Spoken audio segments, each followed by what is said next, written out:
بسم اللہ الرحمن الرحیم۔ السلام علیکم۔ زارا بھائی چینل میں خوش آمدید۔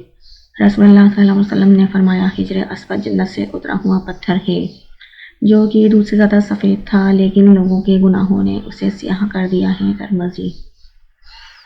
اجوا کھجور جنت کا پھل ہے، مقام ابراہیم جنت کا پتھر ہے، زیتون جنت کا درخت ہے۔ اجوا اور چٹان یعنی مقام ابراہیم اور درخت یعنی زیتون جنت میں سے ہیں۔ رواہ الحاکم۔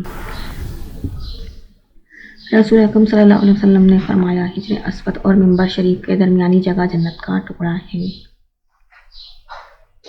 آپ صلی اللہ علیہ وسلم نے فرمایا، میرے حجرے اور میرے منبر کے درمیان والی جگہ جنت کے باغوں میں سے ایک باغ ہے، اور میرا منبر میرے حوض پر واقع ہے۔ رواہ البخاری۔ Thanks for watching. اگر آپ کو ہماری ویڈیو اچھی لگے تو پلیز لائک کریے، کمنٹ کریے، سبسکرائب کریے، بیل کے آئیکن کو پلیز پریس کریے، آل کو کلک کریے۔ اس سے یہ ہوگا ہماری نیو آنے والی ویڈیو کا نوٹیفیکیشن آپ کو مل جائے گا۔